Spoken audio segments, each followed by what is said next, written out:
talk that is bound to be extremely topical.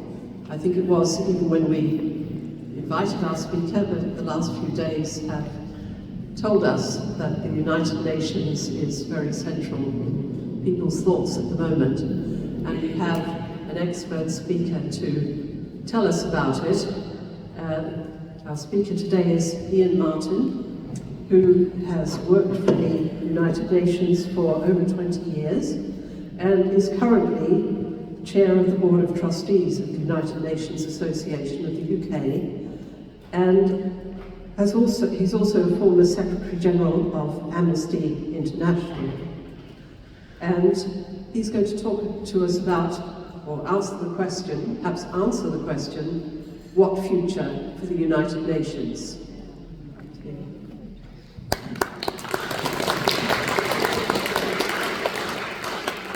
Thank you very much and good morning.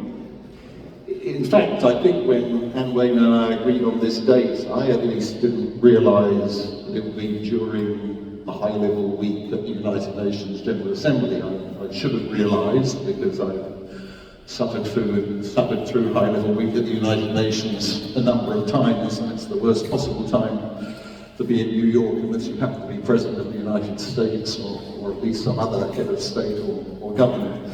But it's also where some fairly bizarre things often happen. I was in the gallery of the United Nations General Assembly, I think it must have been 2009, when Muammar Gaddafi spoke endlessly, tore up the United Nations Charter from the rostrum of the General Assembly, and the interpreter broke down screaming because of the stress of trying to translate an endless speech. And when Trump first spoke at the United Nations at the beginning of his first term as president, there was open laughter.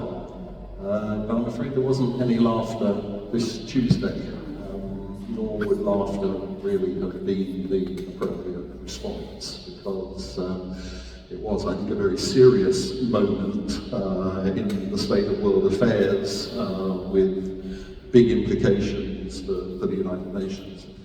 And so it is an important moment to talk about the future of the United Nations. You may have been reading, there have been a number of articles, 2 in successive weeks in the Observer, 1 in the Financial Times, television programmes. So this is really an important moment to reflect. Before I start reflecting, let me just give you a bit of an idea of where I'm coming from, my own perspective on the United Nations, because the United Nations is a many-headed hydra, and that's one of the things that makes it difficult to talk about. It has so many different entities and aspects.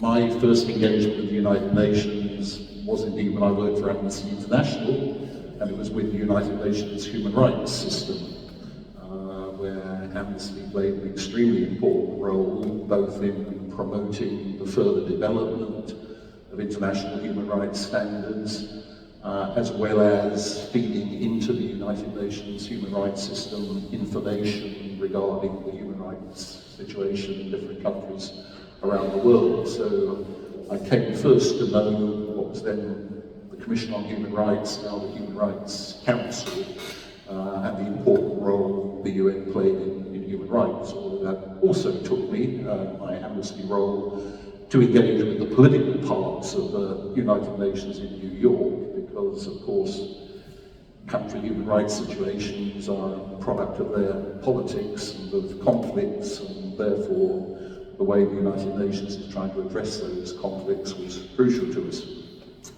So after I left Amnesty in late 1992, I fell into working for the United Nations, initially in human rights roles and human rights missions on the ground, Haiti, Rwanda, in Bosnia, and then took on more political responsibilities in the UN. My biggest privilege, in my opinion, working for the UN was heading the United Nations mission that conducted the self-determination referendum in what was then East Timor, today independent Timor-Leste in 1999, and then I worked also in peace operations in Eritrea, in Nepal, and most recently in Libya. And I've gone on since my last full-time UN job, which was in Libya, to do odd jobs for the UN, and I'll just mention, because of the situation being so current, that these included heading a board of inquiry in Gaza into deaths, injuries and damage at United Nations premises in Gaza after first Israeli operation called Operation Cast Lead. Something like 1,500 people were killed in Gaza, and a great deal of destruction done. Those of us who saw Gaza then were shocked by it, but it was nothing compared to the extent of death and destruction today. Just this year, I conducted an assessment for the UN of the work of UNRWA, the United Nations Refugee Agency for Palestine refugees, which for more than 70 years has supported Palestine refugees, both in the occupied Palestinian territories, in Gaza, East Jerusalem, the West Bank, but also in Jordan, Lebanon, and Syria. And I'll just mention one other of my involvements watching the United Nations, because after working with the UN, I was responsible for an organisation called the Security Council Report, which does what it says on the tin, reports on the Security Council. I'm watching it up close. It's not an official UN body, indeed it's to try and make what goes on in the Security Council transparent to smaller governments, but also to civil society organisations. Now, one of the reasons I say that is because that actually amounts to a fairly limited perspective on the United Nations. The United Nations Secretariat is referred to as having three pillars: peace and security, development, and human rights. I'm a peace and security and human rights person in those UN terms. But that's only the beginning of what the UN does. It is, of course, a hugely important humanitarian actor, not only through the coordination by the UN Secretariat, but also through humanitarian agencies, including the World Food Programme, UNICEF for children, UNHCR for refugees, etc., UNFPA, UN Women, and so on. And it has a large number of specialised agencies, more than 40 entities in total. And I'm tempted to see if anybody can tell me which United Nations agency has its headquarters here in London. Any offers? Well, it's the International Maritime Organization, which has a very fine building just along from Lambeth Palace, along by the river, which had an open day, and I crossed the threshold for the International Maritime Organization for the first time last Sunday and learned a little bit more of the work of the UN agency I had absolutely no engagement with. But that's an illustration, whether we talk about meteorology or aviation. These are all really important roles. But having said all that, the central purpose of the UN and the beginning of the preamble to the United Nations Charter is to save succeeding generations from the scourge of war. And the scourge of war is all too evident at the moment in Gaza, in Ukraine, but also in places that don't get the same amount of media attention that they do: Sudan, Myanmar, Yemen, Haiti, and so on. And if there's one central reason why many people are critical of what they would see as the failure of the UN today, it is of course because those conflict situations do not seem to be being addressed effectively by the UN. At that point, we need, I think, to make another distinction, which is between the member states of the United Nations and the Secretariat, the Secretary General, and those who work for the United Nations, because the United Nations is fundamentally an organisation of governments, or I almost say a trade union of governments, and that imposes very considerable constraints on those who work for it and what they can achieve. I recommend to you a book that's just being published, called Peacemaker, which is partly a biography of iu3a, the Burmese Secretary General of the United Nations, by his grandson, who's now resident in the UK, Thank Mindu. And it's not just a biography of iu3a, but it's a description of the central role that he played, particularly in the Cuba crisis, the extent of his diplomacy dealing with John F. Kennedy, Khrushchev, Fidel Castro, is very much understated in most accounts of that crisis, and was an extremely important and successful role, although he later, as the book shows, came to grief by trying to be active in relation to Vietnam, which didn't commend him to LBJ and the Americans at that time.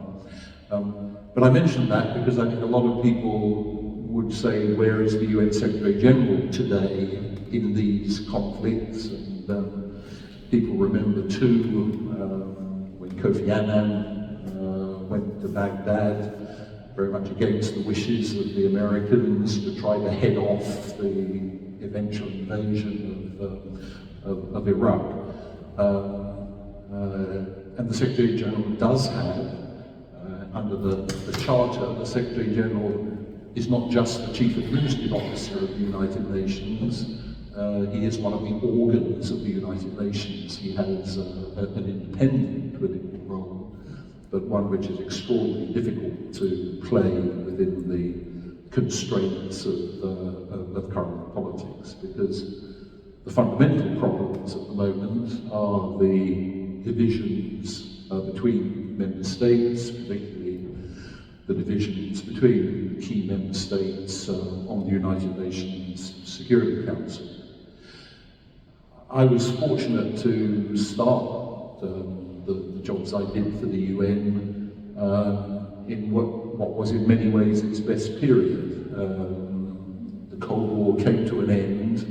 Remember the end of history, it was the moment when there was a great deal of cooperation at the United Nations between Gorbachev's Soviet Union and Russia as its successor. As the wars came down, consensus seemed to be possible to achieve. Long-standing conflicts were successfully mediated, and although there were terrible failures like Rwanda and Bosnia, it was a period when the United Nations seemed to be able to play the role that it was designed to play. There are many points from which one can trace the breakdown of that cooperation. If one tries to peer into the mind of Vladimir Putin, Kosovo was an early case where the decision of NATO to act outside the UN framework began a change in Russia's approach. The illegal invasion of Iraq by the US and the UK was, of course, another key moment when the UN's commitment to international law was being broken by some of its most powerful states. My last full-time UN job was in Libya, heading the UN mission that was established when Gaddafi was driven out of Tripoli. But Libya too, the intervention led by France, the UK and the US was allowed through the Security Council, with Russia and China and some others abstaining, but they did that on the basis that it was an operation to protect civilians. and once they believed it became an operation to bring about regime change, then divisions opened up that carried over into Syria, and the inability of the UN to address Syria effectively and track right through to Russian attitudes in relation to Ukraine today. And of course, with that goes the issue of the use of the veto. The veto was a controversial issue in San Francisco, the very foundation of the UN. There were governments that strongly opposed giving the permanent members a veto. But I think it has to be said that without the veto there would have been no United Nations, because neither Truman's US nor Stalin's Russia was willing to enter into the United Nations without the guarantee of the veto. And there's never been a real belief that the Charter could be changed so as to take away the veto of the permanent members, although there have been initiatives to try to get commitments that the veto would not be used, particularly in cases of mass atrocity. It's called veto restraint. But I'm afraid I've never believed that either the US, China or Russia would exercise restraint when they really felt their national interests were threatened, even in the context of mass atrocities, as indeed we're seeing with both the use of the veto by the US regarding Gaza and the use of the veto by Russia regarding Ukraine. Recently there was an initiative in the United Nations to require one of the permanent members that exercised the veto to explain themselves to the UN General Assembly and to account for why they used the veto and subject themselves potentially to criticism in the General Assembly. And that was a good initiative, but I have to say that I don't think any of the permanent members who have had to go to the General Assembly to explain themselves have been particularly abashed, whether that has been the US over Gaza, Russia over Ukraine, or China over North Korea. There have been a dozen or so cases where there have been sessions supposedly holding permanent members to account for their use of the veto. And beyond the veto, the fundamental problem of the Security Council is that its composition is clearly anachronistic in relation to today's geopolitics. It consists of 5 permanent members, as you know, France and the UK, as well as Russia, China and the US. Originally, it had 6 elected members joining them for 2-year terms. As the membership of the UN grew, that increased to 10 elected members. But the representation by region wholly fails to correspond to current realities. The West is overrepresented with not only the 3 permanent members, US, France and the UK, but also 2 elected members and 5 Western members, only 28 Western member states, whereas the African bloc, which has 54 states, has no permanent member and 3 elected members. And Asia has China as a permanent member and 2 elected members, but again, Asia contains 3 of the 4 most populous countries in the world and 54 states. So there has now, for more than a couple of decades, been active discussion about changing the composition of the Security Council, and that is becoming an increasingly angry discussion at the UN, particularly in terms of the claims of Africa. But the problem is not only to change the composition of the Security Council requires a two-thirds majority to make any change in the UN Charter. It requires a two-thirds majority of 193 member states, but then it has to be ratified by all 5 of the permanent members. China is very clearly opposed to changes in the composition of the Security Council. The United States under Biden began to open up to possible change. But the problem is not only the resistance of the permanent members, it is the fact that the other members of the UN can't agree as to what form change should take. There have been 2 main kinds of changes proposed. One is that there should be a number of additional permanent members. The proposal is usually 6, and for some time Brazil, India, Germany and Japan have claimed that their financial contributions and so on and size should qualify them to be permanent members, and that there should be 2 African permanent members, although Africa itself can't agree on who those 2 permanent members would be. And for each of the countries that wants to be a permanent member, there's one or more country that is absolutely determined that they should not become permanent members, so that India is clearly opposed by Pakistan as well as China, Japan opposed by South Korea as well as China, Brazil opposed by other Latin American countries, Germany has opposed by Italy, but there's no real case for further Western permanent representation, as I've already implied.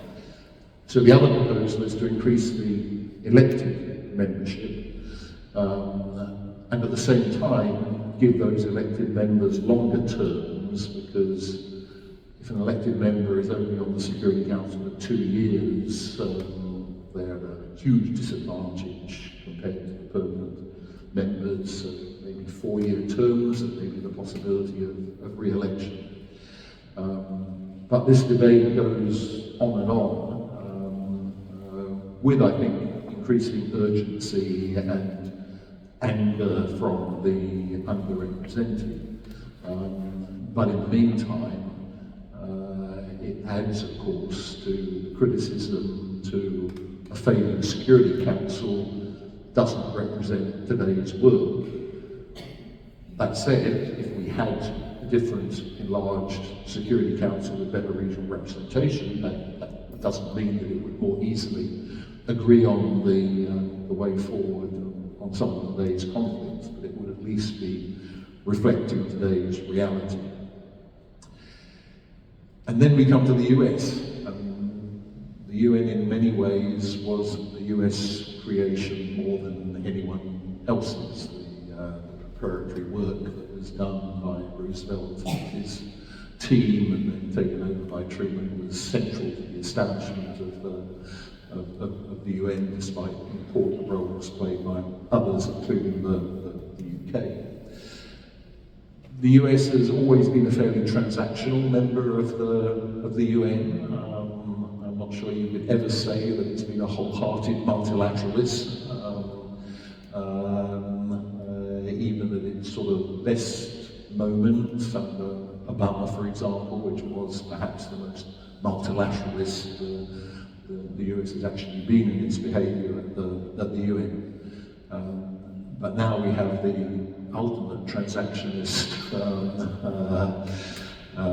in Donald Trump. He has already withdrawn the US from the Paris Climate Agreement. He told us all that climate change is a hoax on Tuesday. He's withdrawn from the Human Rights Council, from UNESCO, from the World Health Organization.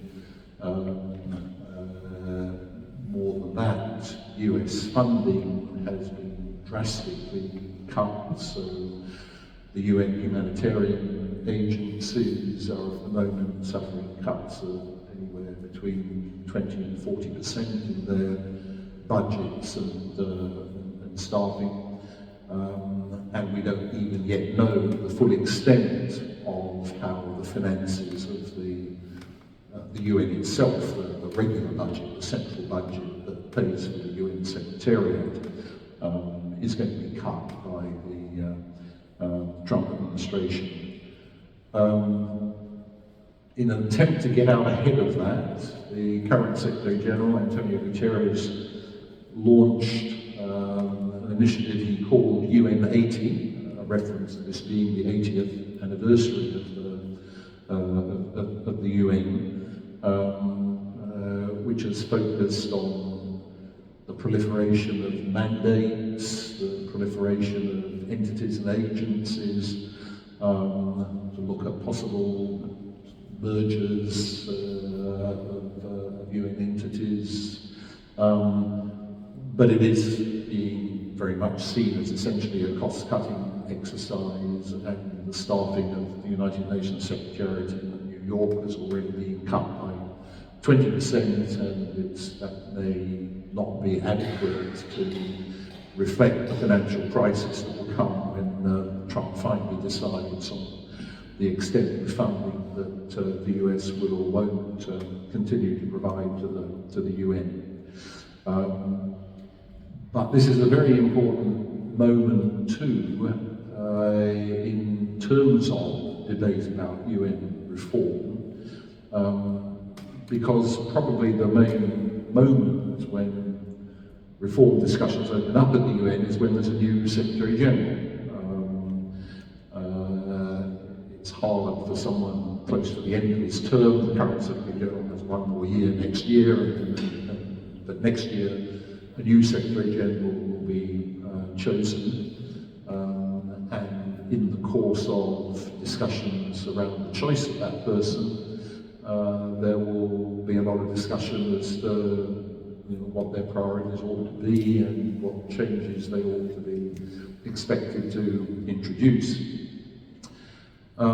Before Antonio Guterres was elected for the first time in 2016, there was a major campaign by civil society, including the organisation I now chair, the United Nations Association of the UK, but also by a lot of member states of the General Assembly, to open up the process of selection of the Secretary General, because traditionally the Secretary General was chosen by a discussion amongst the 5 permanent members of the Security Council in a closed room, with even the elected members of the Security Council, let alone the wider membership, let alone civil society and the public, having any idea what was going on. But in 2016, we managed to achieve a significant opening up of the process, with the result that there were hearings in the United Nations General Assembly with the candidates being known, being formally nominated, putting vision statements out publicly to the membership, subjected to questioning. And although the eventual decision rested with the Security Council, those hearings were influential in the assessment of candidates. Many of us would like to go much further than that. What the UN Charter says is that the Secretary General is chosen by the General Assembly on the recommendation of the Security Council. And there are member states that argue that the General Assembly should be given a genuine choice by having more than one candidate recommended to it by the Security Council.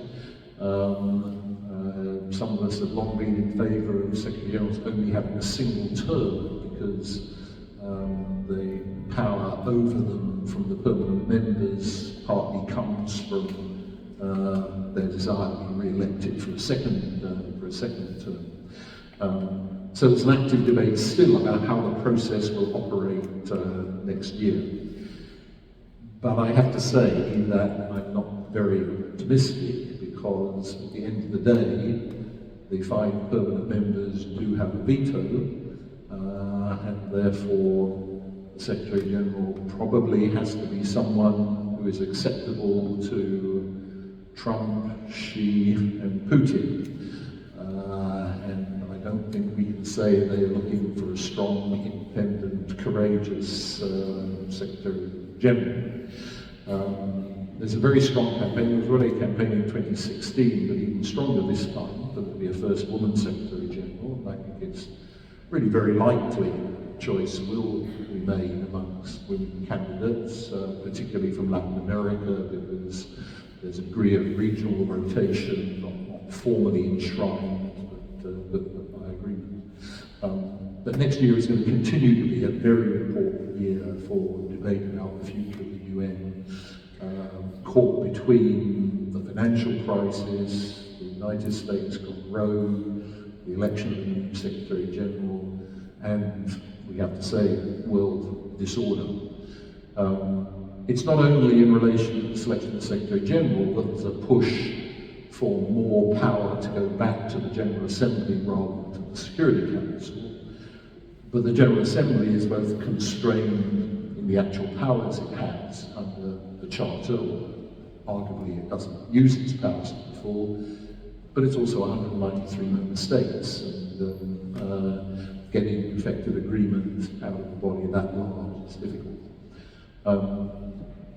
But I think the future lies not just with what the Security Council and the big powers do. I think it lies more and more with what these days are talked about as middle powers. And if you were to go back and look at Tuesday, Wednesday speeches at the UN General Assembly, I think you should look at what Lula of Brazil and Erdogan of Turkey and Prabowo of Indonesia. I don't mention them to praise them as my favourite heads of state necessarily, but this is where the future of multilateralism is increasingly going to be determined. We are in what's rightly talked about as an increasingly multipolar world. As chair of UNA UK, I sort of sometimes feel, why have I taken on the responsibility for telling the British people that the UN is wonderful just at the moment when the UN is not at its best and most effective.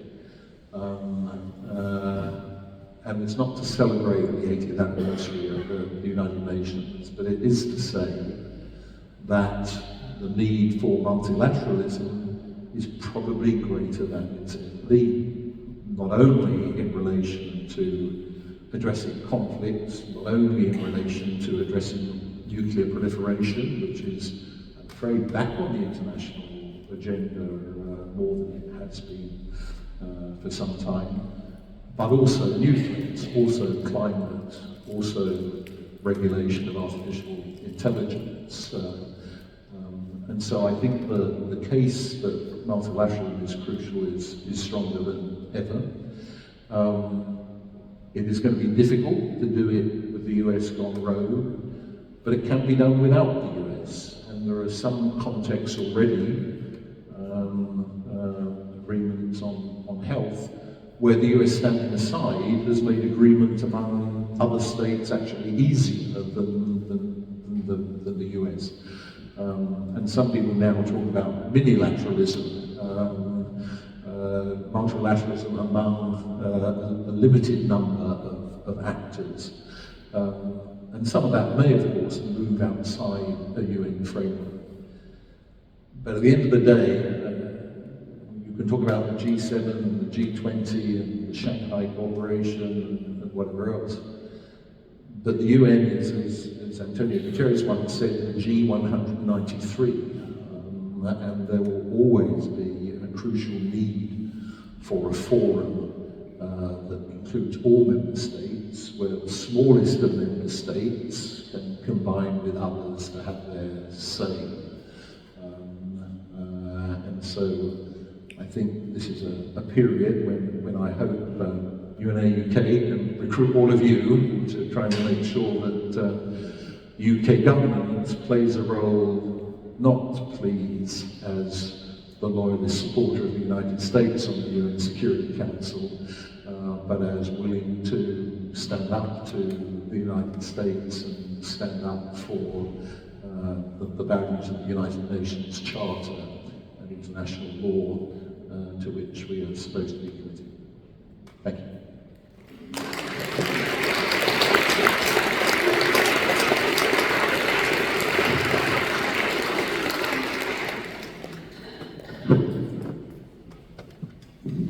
Well, let me be the first to say thank you very much to Ian for this fascinating, very topical talk. And we do have time for questions. Would someone like to begin? Yes, somebody, Rachel, somebody here. You raise your hand, that's it.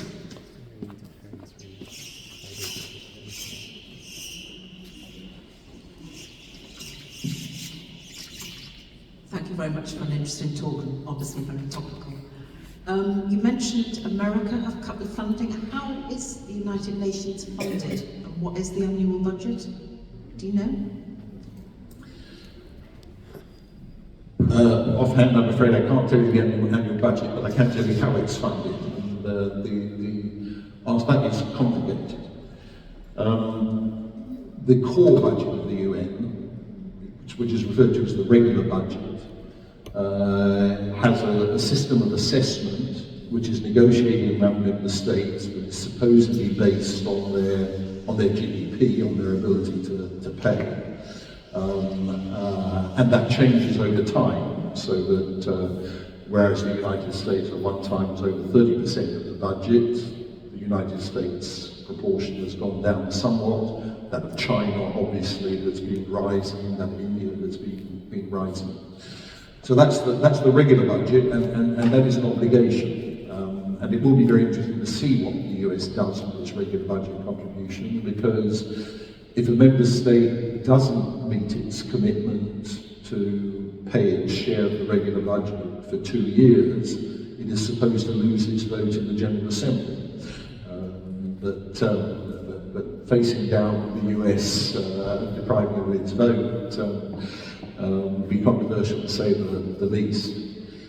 In addition to the regular budget, there's a separate budget for peacekeeping operations, and that is being already specifically targeted by the US, and they're refusing to pay their share under the assessed contributions for peacekeeping operations.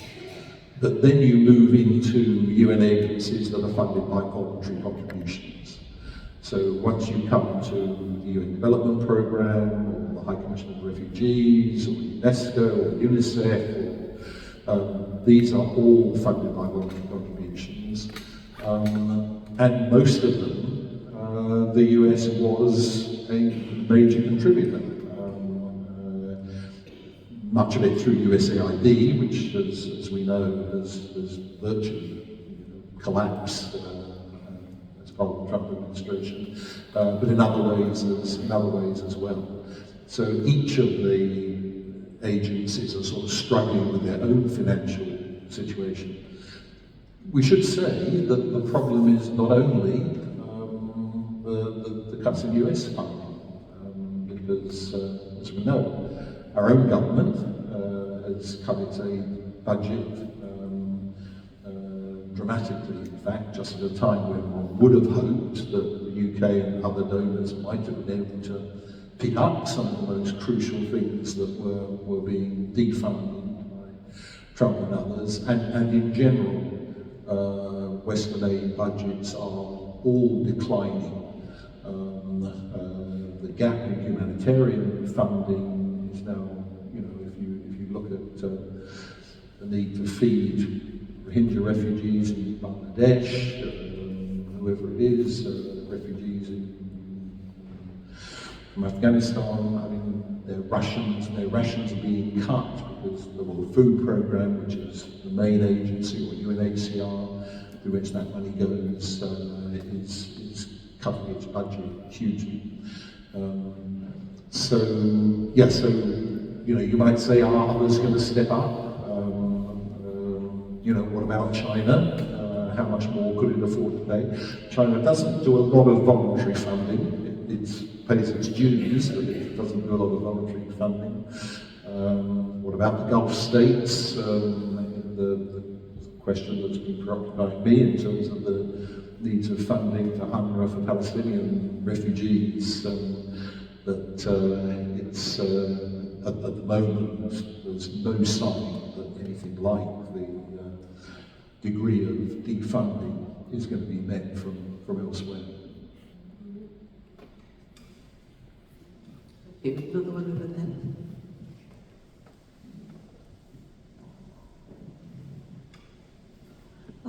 Thank you, very interesting talk, good to hear about it. Just referring to China really, just wondering if China is increasing their engagement at all, if you're able to comment much more about their involvement with UN, or we hear they're trying to get more involved with world affairs, is that right? Just have you got a view on that and how that's going historically in comparison with UN members? I mean, in some ways, China is the most genuine multilateralist of the three, US, Russia and China.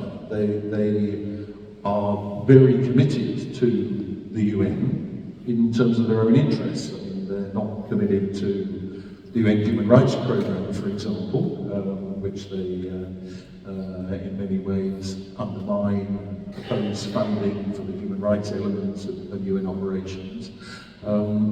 But there's been a quite rapid change in China's position.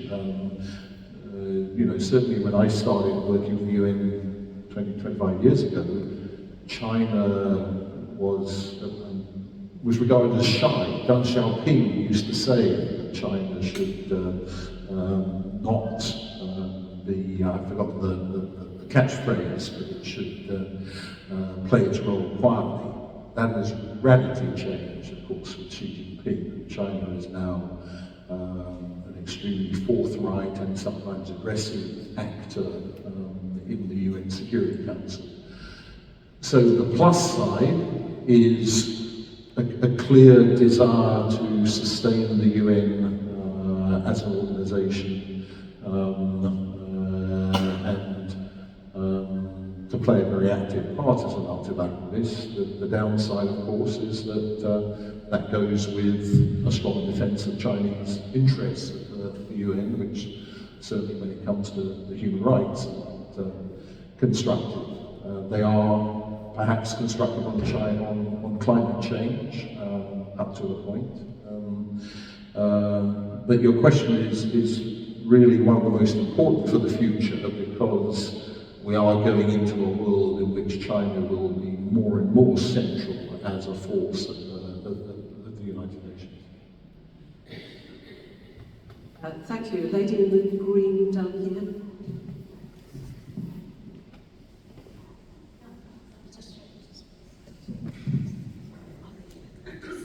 Thank you for a very clear account of the United Nations as it is today. I read a lot about BRICS, B-R-I-C-S, and I see that there are more and more full members, and also there are a lot of partners. I know that the BRICS was initially set up for trade and development between the various countries, but looking at the way it is going now, I'm just wondering what impact, if any, it will have upon the United Nations. Yeah, thank you very much for mentioning BRICS. I should have mentioned it myself when I was talking about the possibility of key discussions moving into other multilateral fora. The BRICS certainly is becoming increasingly significant because, as you referred to, more countries have been signing up with it. On the other hand, the additional countries signing up have increased the foreign policy tensions within the BRICS, because the BRICS anyway, India and China are not exactly on the same page when it comes to many foreign policy issues. So the BRICS will be a very important forum, the countries that join it, probably mainly in terms of discussion of economic issues. But I don't think it's going to become or even is going to be seen by its key members as an alternative to the UN. Brazil, for example, is still very strongly committed to the UN. So, as I just said, is China. India's attitude to the UN tends to be, you know, until they admit us as a permanent member, which we're entitled to, then we're not going to be a terribly committed country when it comes to the UN. But I don't think the BRICS is going to be done as an alternative to the UN, but it's going to be an important forum for those members, for sure. Next question. We don't seem to have had any from this side of the room, but it's been the gentleman in the front row. Thank you. Very interesting talk. Could you say something about the evolution of the role of the UN in climate change and other environmental issues? Does it go back to the original charter, or is it just developed over time? I mean, one of the UN entities we haven't referred to yet is the UN Environmental Programme, which is a long-established UN entity. There has always been a significant UN environmental role, but it is, of course, with the dawning realisation of the scale of the climate crisis that the UN has become more engaged, and we've had, COP negotiations, a key UN senior official responsible for that, both Ban Ki-moon indeed and now Antonio Guterres have made it one of their main issues and have been extremely vocal on the subject. So yes, the UN is now central to the question of climate change. Of course, the US pulling out of the Paris Agreement and not planning to go to COP undermines that in significant ways. Although one of the trends there is quite interesting that there's now a sort of devolution to cities, and there are a lot of US cities that are stepping forward to make commitments on climate change, even when their government is refusing to. So yeah, the answer is it's always been there, but especially, well, if we go back to the beginning of Ban Ki-moon, that's already 20 years now, and he became increasingly vocal and active, and of course the UN body that continuously assesses the science is crucial to the debate as well. Yes, a question at the back.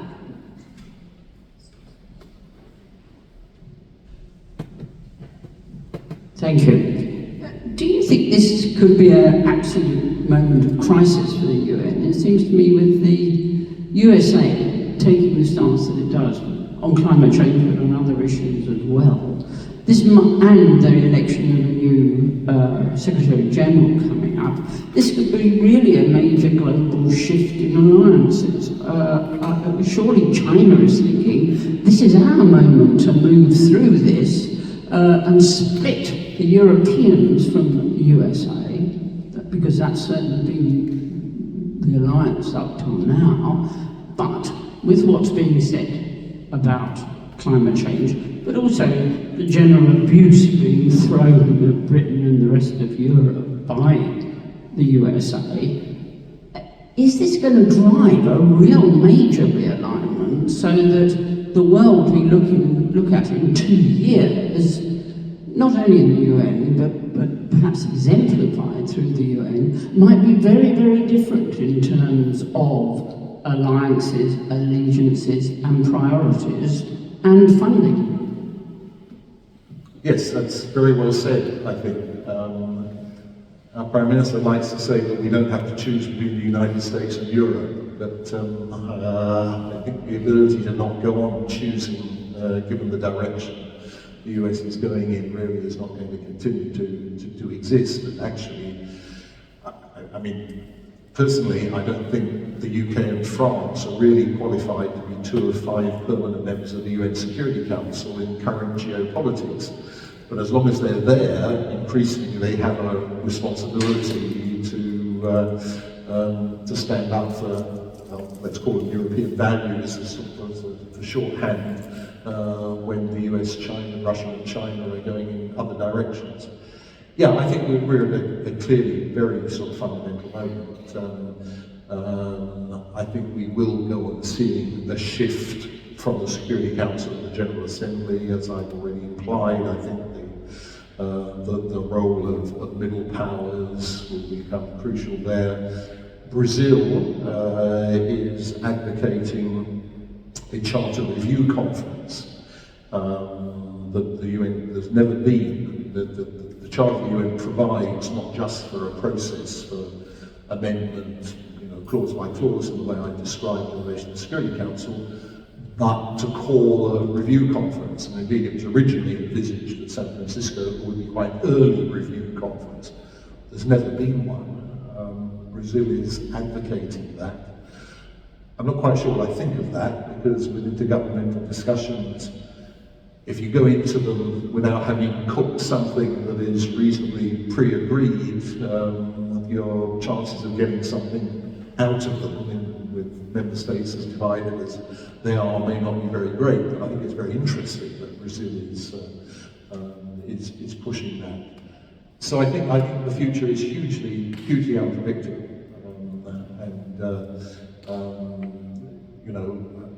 maybe you should have somebody else, not necessarily me, come and have this conversation in exactly a year's time, by which time a new Secretary General should have been chosen. The debate around that person will have taken place. We'll see what further decisions the Trump administration has made into the UN. For those of us who are interested in the UN, this is not a one-off discussion. This is a highly uncertain, dynamic situation. Another question? Was that a hand over there? Yes. Thank you. Most interesting talk. I don't know if it was George Bernard Shaw or somebody else who said, United Nations, what a nice idea. In other words, if only. But I'm thinking of, rather unkindly, of it's not the United Nations' fault, but the Yugoslavia context was really the first time that people had said, well, we're not interested in this, we're just going to do what we want. And of course, currently, we've got the exact same thing in the Middle East. United Nations, who are they? So it's obviously, it has to be voluntary. But every so often, I can see why people get religion. They go and pray for God to interfere because nobody else is going to. So that's my sort of position at the moment. It's very much a voluntary organisation, and there's no way of tightening that up. Is that right? But it's interesting, isn't it, that no member state has walked away from the United Nations. Indonesia did briefly, but quickly came back. Although, Gaddafi tore up the UN Charter, but he still wanted Libya to preside over the General Assembly. Israel has followed Gaddafi in tearing up the UN Charter in front of member states, but Israel actually devotes a great deal of diplomacy to defending its position in the United Nations, and is horrified when people begin talking about expelling Israel from the United Nations. So I don't think people, again, it remains, and again I think you see that during this high-level week, it remains a forum that member states still regard as important to them, even when it's not performing in the United way one wants it to perform. So that's why whatever more and more may need to happen outside the United Nations in other fora of self-selected member states. But it is the G193 and it's not going to go away, I don't believe, nor do I think states are going to, even the US, I mean, who knows with Trump, anything could happen. But, he enjoyed being on that rostrum, lecturing the world. The United States is not going to give up its veto in the UN Security Council in a hurry, even if it's cutting its contributions to important parts of the United Nations. So I think we have to stick with it and make the best of it.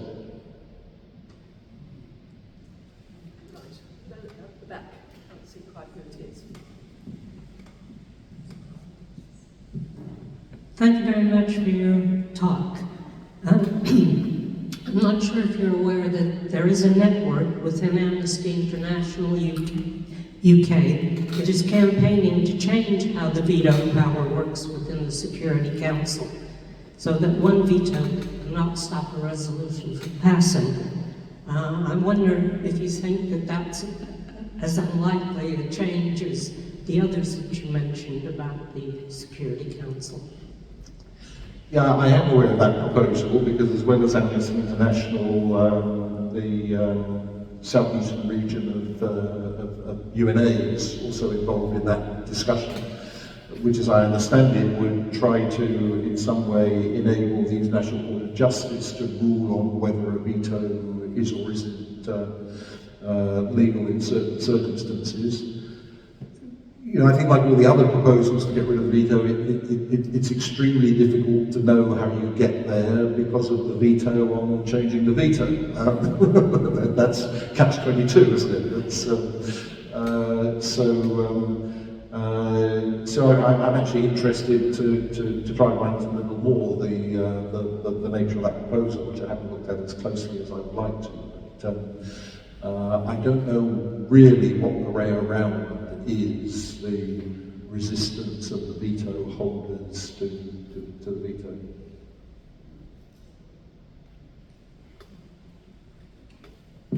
Well, I think it's time to draw this session to a close, and I'm sure you'd like to join me in thanking our speaker very much. Also to all those who asked questions, and to Rachel who manned the microphone.